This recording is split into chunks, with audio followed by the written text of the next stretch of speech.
एक शख्स ने बाजार में देखा कि एक शख्स अपना गुलाम बेच रहा है और यह आवाज लगा रहा है कि यह बहुत अच्छा गुलाम है। उसके अंदर उसके अलावा कोई और ऐब नहीं है सिवाय इसके कि ये कभी कभी चुगली खाता है। एक शख्स ने ये आवाज़ सुनी। उसने सोचा कि इसमें तो कोई ऐब नहीं है और चुगली खाना तो आम बात है, इसमें क्या खराबी है, इस गुलाम को तो खरीद लेना चाहिए। चुनाचे उसने सौदा करके वो गुलाम खरीद लिया और अपने घर ले गया। कुछ अरसे तक तो वो गुलाम ठीक ठाक काम करता रहा।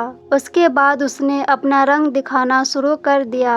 चूँकि चुगलखोरी के अंदर वो माहिर था, इसलिए उसने चुगलखोरी के अंदर अपना करतब दिखाना शुरू कर दिया और सबसे पहले वो अपनी मालिका के पास गया और उसने जाकर कहा कि आपके शोहर जो मेरे आका है वो किसी और औरत से ताल्लुकात रखते हैं और उसके पास आते जाते हैं और अनकरीब वो तुझे छोड़कर उससे शादी करने वाला है। मैं तो तेरी खैर ख्वाही के लिए तुझे बता रहा हूँ, ये बात तुम किसी को मत बताना। ये बातें सुनकर वो बीवी बहुत घबराई और परेशान हो गई। फिर गुलाम ही ने उसकी परेशानी का इलाज बताया कि मुझे एक तरकीब आती है, तुम उस पर अमल कर लो। वो यह है कि जब तुम्हारे शोहर सो जाए तो तुम उस तरह से उनकी दाढ़ी के एक दो बाल काटकर अपने पास रख लेना, फिर देखना क्या होता है। फिर वो हमेशा तुम्हारे होकर रहेंगे, कभी दूसरी औरत की तरफ नज़र नहीं उठाएंगे।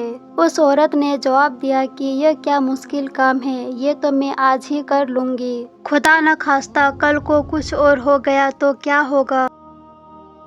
अब वो गुलाम आका के पास आया और उससे कहा कि तुम्हारे बीवी के दूसरे मर्दों से नाजायज ताल्लुकात है और अनकरीब वो आपको खैरबाद कहने वाली है और उसने यह तय कर लिया है कि वो आज रात आपको उस तरह से जिबा करेगी। अगर आपको मेरी बात का यकीन ना हो तो आप झूठ मूठ सोकर देखना और गला ना कट जाए तो बताना। चुनांचे वो आका जाकर झूठ मूठ सो गया और इधर बीवी इस इंतजार में थी कि कब उनकी आंख लगे तो मैं अपना काम कर लूं।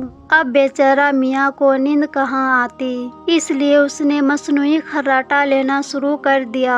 अब बीबी को यकीन हो गया कि मियाँ साहब को नींद आ गई है। वो फौरन उस्तरा लेकर पहुंची और अभी हल्का सा उस्तरे को गले पर रखा था कि आका ने फौरन आँख खोल दी और बीबी को पकड़कर कहा कि अच्छा तुम मुझे जिबा करना चाह रही थी। गुस्सा तो पहले से ही आ रहा था। उस आका ने उस तरह से बीबी को जिबा कर दिया।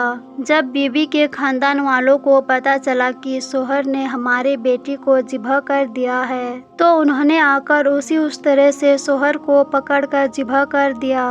अब शोहर के खानदान वाले भी आ गए और दोनों खानदानों में खूब झगड़ा हुआ और बीसियों लाशें गिर गई। आपने देखा कि इस गुलाम ने जरा सी चुगली से किस तरह से दोनों खानदान वालों को तबाह कर दिया। इसलिए इस चुगली को शरीयत ने हराम करार दिया है। अब चाहे हर जगह चुगली कत्ल न कराए मगर दिल तो पारा पारा हो ही जाते हैं। अब तक बहू और सास में बड़ी मोहब्बत थी, लेकिन अब चुगली लगा लगा कर दोनों के दिल फाड़ दिए। अब तक ससुर अपनी बहू के साथ बड़ी शफकत के साथ पेश आता था, लेकिन सास ने उसके कान भर भर के बहू की तरफ से उसका दिल फाड़ दिया।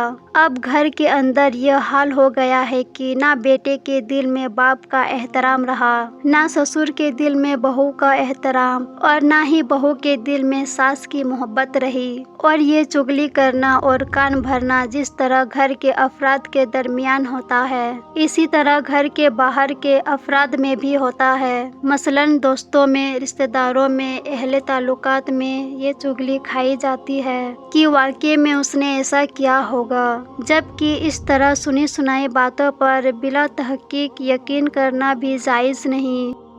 बहरहाल ये चुगली बहुत बुरी चीज़ है, हमें इससे बचना चाहिए।